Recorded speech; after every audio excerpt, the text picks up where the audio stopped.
حلال رزق سامنے پڑا ہے، حلال مشروب سامنے پڑا ہے،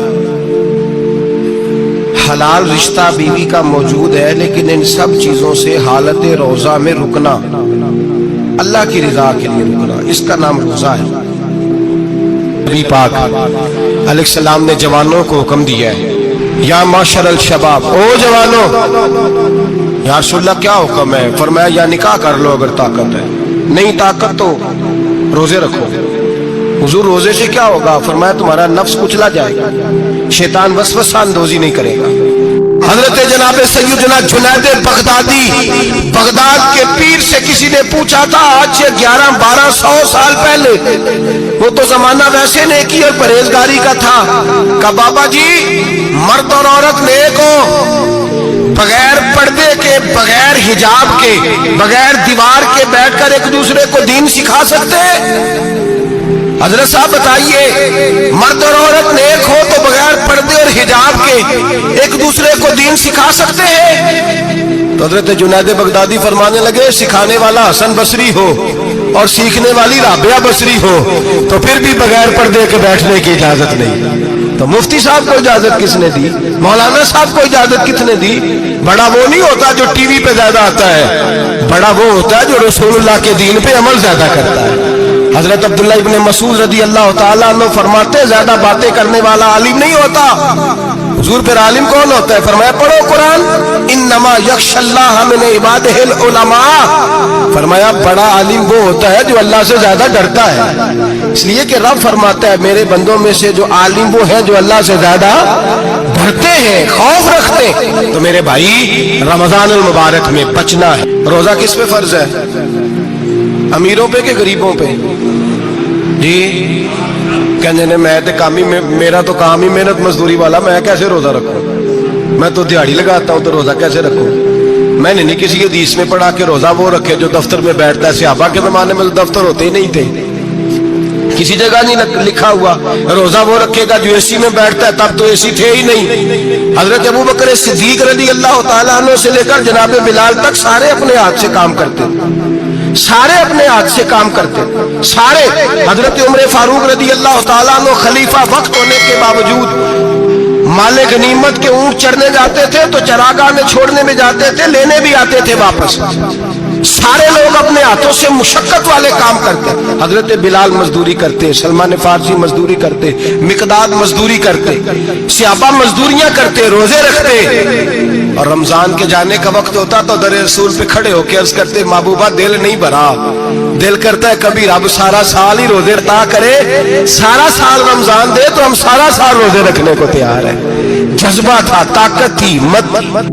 میرے نبی پاک نے فرمایا لکل شیء زکات و زکات الجسد الصوم، فرمایا ہر شے کی زکات ہوتی ہے، وجود کی زکات روزہ ہے، روزے رکھو جسم کی زکات نکل جائے گی۔ فاقہ کرنا بھی میرے نبی پاک کی سنت ہے، مسواک کرنا بھی سنت ہے اور فاقہ کرنا بھی۔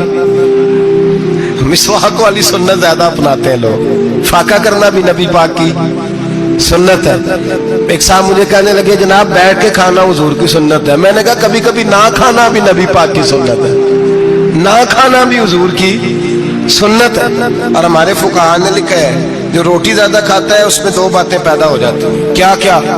ایک بولتا زیادہ ہے، دوسرا سوتا زیادہ ہے، غافل ہو جاتا ہے۔ فاقہ اور حکیم اطباء ڈاکٹر کہتے ہیں کہ پیٹ خالی رہے نا جس آدمی کا، اس کا حافظہ مضبوط ہوتا ہے، اس کے ذہن کی گرہ کھلتی ہے، زیادہ کھانے سے تو خماری چڑھتی ہے۔ رمضان المبارک وہ عزت اور عظمت والا مہینہ ہے جس کا تعارف کسی عام آدمی نے نہیں، رب کریم کے قرآن نے بیان فرمایا ہے اور میرے مصطفیٰ کریم کی زبان اطہر نے بیان فرمایا۔ لیکن آنے سے پہلے بخاری مسلم میں حدیث ہے، حضرت سلمان فارسی رضی اللہ تعالیٰ عنہ کہتے ہیں رمضان شروع ہونے سے پہلے نبی پاک نے ہمیں مسجد میں بلایا اور خطبہ ارشاد فرمایا باقاعدہ، اور ارشاد فرمایا لوگوں تم پر ایک مہینہ آنے والا ہے جس میں اللہ اپنے بندوں پر خاص قسم کی رحمتوں کا نزول فرماتا ہے۔ خود رسول پاک نے ہمیں کس قدر زیادہ اس مہینے کا اکرام کرنا ہے اور کس قدر زیادہ اس کو اہمیت دینی ہے اور کس قدر زیادہ ہمارے لیے وہ باعث عظمت ہے کہ جس مہینے کے فضائل خود رسول پاک علیہ السلام نے بیان فرمائے۔ اور نبی پاک صلی اللہ علیہ وسلم نے فرمایا کہ اس مہینے میں تم نفل پڑھوگے تو اللہ فرض کے برابر ثواب عطا فرمائے، اور فرض کا ثواب اللہ 70 گنا عطا فرمائے۔ کتنا؟ بولیے۔ وہ صحابہ کا مزاج یہ تھا کہ جہاں انہیں پتہ چلتا تھا نا اس نیکی کا ثواب زیادہ ہے تو وہ بھاگ کر اس نیکی کی طرف توجہ کرتے تھے۔ آپ صحابہ کی سیرت کی کتابیں دیکھیے، حضرت انس بن مالک رضی اللہ تعالیٰ عنہ فرماتے ہیں جب نبی پاک علیہ السلام نے رمضان کی شان بیان کی تو صحابہ کا یہ مزاج بن گیا کہ وہ اپنے سارے کام رمضان سے پہلے سمیٹ لیتے تھے، رمضان شریف سے پہلے سارے کام سمیٹ لیتے، لینے دینے کے معاملات صاف کر لیتے، خریداری ہو جاتی، گھر کے اندر کوئی کام کرانا ہوتا تو وہ رمضان سے قبل کرا لیتے، یکم رمضان کو وہ مسجدوں میں ڈیرے لگا لیا کرتے، وہ کہتے تھے نیکیاں جمع کرنے کے ایام ہیں، نیکیاں۔ دیکھیں نا، سب سے مصروف ترین زندگی ہمارے نبی پاک صلی اللہ علیہ وسلم کی زندگی ہے۔ 23 سالوں میں نبی پاک علیہ السلام نے 2300 سالوں سے بھی زیادہ کام کیا، بڑا مصروف وقت تھا حضور کا، تین زندگی نبی پاک کی۔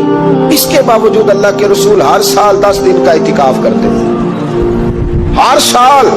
ایک سال جہاد پہ گئے تھے، اعتکاف نہیں ہو سکا، اگلے سال میرے نبی پاک نے 20 دنوں کا اعتکاف فرمایا۔ میرے نبی پاک صلی اللہ علیہ وسلم نے فرمایا 11 مہینے جنت سجائی جاتی ہے اور پھر رمضان میں اللہ اپنے بندوں کے لیے جنت کے دروازے کھول دیتا ہے۔ 1 گھنٹہ پہلے صفائی کرتے ہیں مہمان نے آنا ہو تو 1 گھنٹہ، ورنہ بچے دوبارہ سے پھر چیزیں بکھیر دیں گے۔ گھنٹہ پہلے صفائی ہوتی ہے، لمبی نہیں، لیکن میرے نبی پاک نے فرمایا رمضان کے لیے رب کریم 11 مہینے جنت کو سجاتا ہے۔ چھوٹی بات ہے، روزے آ گئے، معمولی حیثیت ہے۔ ہم لوگ انہی معاملات میں، میں منع کرتا ہوں، ہمیشہ منع کرتا ہوں، آپ کو ہر سال منع کرتا ہوں، میں پابندی سے 1-2 اخبار ڈیلی دیکھتا ہوں، میرا ناشتہ نہیں ہوتا جب تک اخبار نہ ہو، چونکہ بزرگوں کا فتویٰ ہے جمعے کا خطبہ وہ دے جو عالمی حالات سے باخبر ہو۔ ہم کوئی رسمی تقریر نہیں کرتے کہ لوگوں کو کہیں کہ روزے آ گئے تو کون سا مہینہ چل رہا ہے تو مہینے کے حساب سے خطاب ہو۔ رسول اللہ صلی اللہ تعالی علیہ وسلم کی امت کے جو ذمہ دار اور پہرے دار ہوتے ہیں انہیں امت کی پہرے داری کرنی ہوتی ہے، اس لیے وہ یہ نہیں دیکھیں گے کہ کون سا موضوع چل رہا ہے اس پر میں نے 1 گھنٹہ گزارنا ہے، ترجیحات پر بات ہوگی۔ بات یہ عرض کر رہا تھا کہ میں رمضان شریف میں اخبار نہیں دیکھتا، میری اپیل ہے آپ سے کہ آپ رمضان شریف میں نہ رمضان ٹرانسمیشن بھی نہ دیکھیں، ٹی وی پہ خبریں بھی نہ سنیں، سارا سال سنیے خبریں۔ ہماری خبریں سننے سے ملک میں کیا انقلاب آ گیا ہے، وہ جو ہم نے چوک میں کھڑے ہو کے تجزیہ کیا تھا اس سے کتنے لوگ سنور گئے۔ چھوڑیں، جتنا وقت ملے وہ آ کے مسجد میں بیٹھے، اللہ کے گھر میں وقت گزارے، ٹائم دیں۔ عبادت آپ کو زندہ کرے گی، روحانیت پیدا کرے گی، توانائی آئے گی، خوبصورتی آئے گی آپ کے اندر، آپ زندہ رہیں گے۔ دنیا داری دلوں کو مردہ کرتی ہے، قرآن کی تلاوت، اللہ کا ذکر، مسجد کی حاضری روح اور دل کو زندہ کر دیا کرتا ہے۔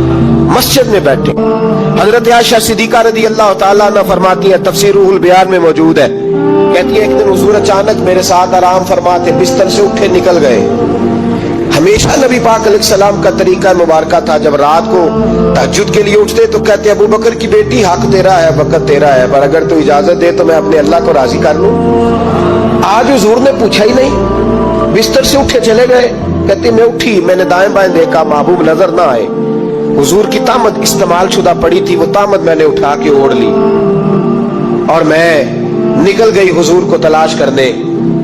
کہتی ہیں جب میں باہر گئی مسجد نبی شریف کے ساتھ جنت البقیع کی جانب، نبی پاک سجدے میں تھے، کہتی ہے میں گئی، تھوڑی دیر کھڑی ہوئی، حضور نے آہٹ سنی تو پوچھا تو کون ہے؟ میں نے کہا میں عائشہ ہوں۔ تو محبوب نے فرمایا یہ عائشہ کون ہے؟ میں نے کہا یا رسول اللہ میں آپ کی زوجہ ہوں۔ فرمایا زوجہ کیا ہوتی ہے؟ یا رسول اللہ میں ابو بکر کی بیٹی۔ تو نبی پاک نے فرمایا یہ ابو بکر کون ہے؟ حضرت عائشہ کہتی ہے میرا کلیجہ پھٹنے کو آیا، میں وہاں سے پریشان حال واپس آئی، جب میں گئی تھی تب بھی ہلکی ہلکی بارش تھی، واپس لوٹی تو پھر بھی ہلکے ہلکے قطرے بارش کے گر رہے تھے، میں آ کے ہامتی کامتی بیٹھ گئی، تھوڑی دیر گزری تو نبی پاک تشریف لے آئے، تو حضور صلی اللہ تعالی علیہ وسلم نے مجھے پریشان دیکھا تو کہا عائشہ کیا ہوا؟ کہا حضور آج وہ ہوا ہے جو کبھی نہیں ہوا۔ یا رسول اللہ میں پریشان ہو گئی،